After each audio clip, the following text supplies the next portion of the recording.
پہاڑ تلے آ گئے اور پہاڑ ابھی گر جائے گا اور انہیں کچل دے گا، تو وہ جلدی جلدی تلافی کرتے ہیں، توبہ کرتے ہیں، رجوع اللہ کرتے ہیں تاکہ ہمارا گناہ معاف ہو جائے۔ اور منافق کی مثال بھی بیان کی گئی، جب وہ گناہ کرتا ہے تو یوں محسوس کرتا ہے جیسے بدن پہ مکھی بیٹھی تھی، ہلکے اشارے سے اڑا۔ سویر سے لے کر شام تک کتنی بار ہم اپنے بدن پہ بیٹھی مکھیاں اڑا دیتے ہیں اور ہمیں شام کو یاد بھی نہیں ہوتا کہ یہ عمل ہم نے کتنی بار۔ میں اور آپ اپنے اندر اتر کر کے دیکھ سکتے ہیں ہماری کیفیت باطن کیا ہے۔ نمازیں چھوڑی، جھوٹ بولا، غیبت کی، چغلی کی، کسی کا دل دکھایا، کسی کو تکلیف دی، گالی گلوچ کیا، سب کو شتم کیا، سویر سے شام تک کیا کیا گناہ کیے، کبھی خیال بھٹکے، کبھی سوچیں آوارہ ہوئی، کبھی نگاہوں نے بدکاریاں کی، کبھی زبان نے جرم کیے، اور شام کو ہمیں یاد بھی نہیں ہوتا کہ آج ہم نے کیا کیا جرائم، آج ہم نے کیا کیا گناہ کیے۔ اگر ہماری یہ کیفیت ہے تو یہ عملی نفاق ہے کہ بدن پہ مکھی بیٹھی اور اڑا دی۔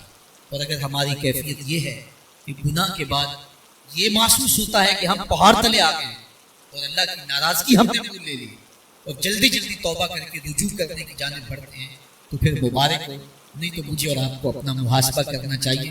ہمارے دلوں پر زنگ چڑھ گئے ہیں اور ہماری کیفیت یہ ہو گئی ہے کہ گناہ کرنے کے بعد بھی ہم ڈٹے رہے، جبکہ زندگی اصحاب رسول کی دیکھیے ان سے بھی کبھی کوئی خطا سرزد ہو جاتی تو وہ فوراً اس گناہ کی تلافی کے لیے حضور کی بارگاہ میں حاضر ہو جاتا۔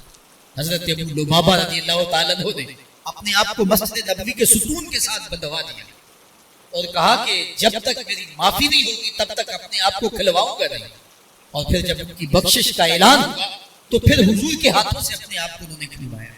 ایک خاتون حضور کی خدمت میں حاضر ہوئی اور عرض کی، یا رسول اللہ صلی اللہ علیہ وسلم، مجھ سے بدکاری سرزد ہو گئی اور میرے پیٹ میں بچہ ہے، اور میں چاہتی ہوں کہ آخرت کی سزا کی بجائے دنیا کے اوپر اس کی سزا مجھے دے دی جائے تاکہ میں پاک ہو جاؤں اور صاف ہوں، کیونکہ آخرت کی سزائیں بہت سخت ہیں۔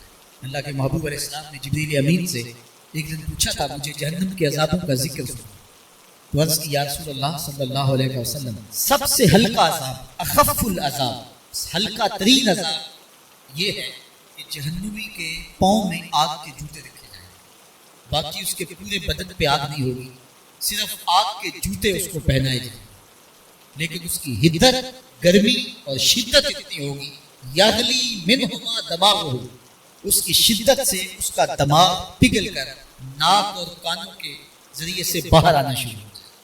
یہ سب سے ہلکے عذاب کی کیفیت، اور جو عذاب سخت ہیں اللہ تعالیٰ قرآن مجید میں فرماتا ہے، ثم لا يموت فيها ولا يحيا، اس بڑے عذاب کا ذکر کیا جو جہنمیوں کو دیا جائے گا۔ فرمایا اس عذاب کی کیفیت یہ ہوگی، بندہ نہ جیے گا نہ مرے گا۔ جیے گا اس لیے نہیں کہ آگے اور پیچھے، دائیں اور بائیں آگ ہی آگ ہوگی، تو اس آگ میں جینا کو جینا تو نہیں ہوگا، اور مرے گا اس لیے نہیں کہ موت کو موت آ جائے۔ جنت میں جنتیوں کو ایک ہی ڈر و خدشہ ہوگا، کہیں موت نہ آ جائے، اور جہنمیوں کو ایک ہی امید ہوگی، کہیں موت آ جائے اور جان چھوٹ جائے۔ اللہ تعالیٰ مینڈے کی شکل میں موت کو لائے گا اور موت کو ذبح کیا جائے گا۔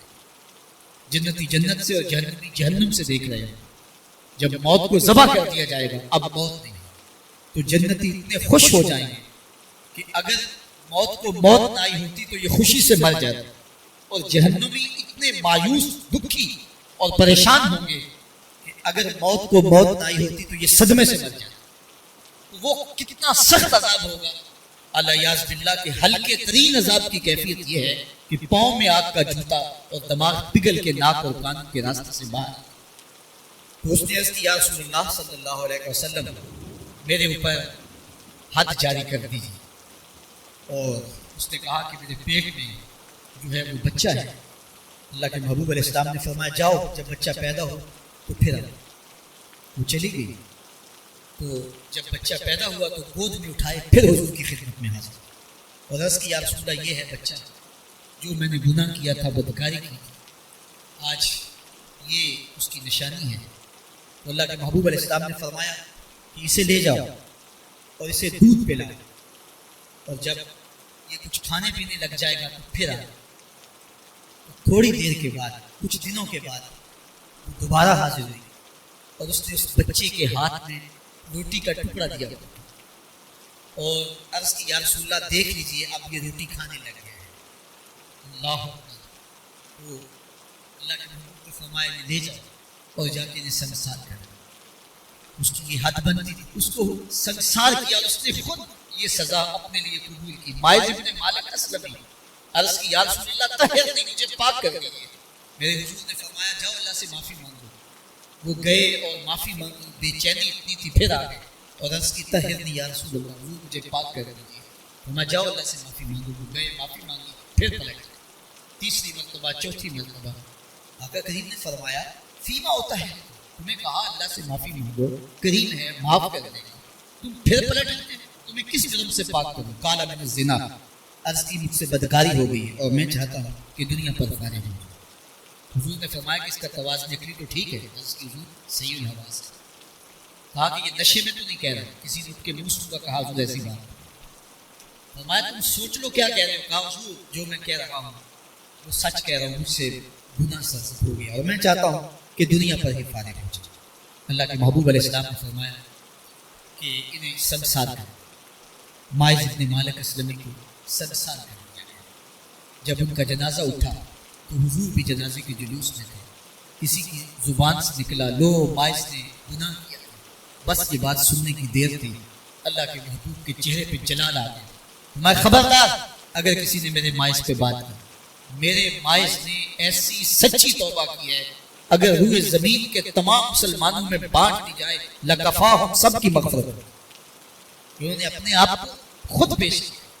اب مائز ابن مالک کا جنازہ اللہ کے رسول نے خود پڑھایا، بلکہ مسلم کتاب الحدود میں ہے کہ ان کے جنازے کے دوسرے دن یا تیسرے دن حضور ان کے ہاں تشریف لے گئے، اور جب آقا گئے وہ جلوس ہوں تو لوگ وہاں بیٹھے ہوئے تھے، تو میرے آقا نے فرمایا استغفروا لمائز، مائز کے لیے بخشش اور مغفرت کی۔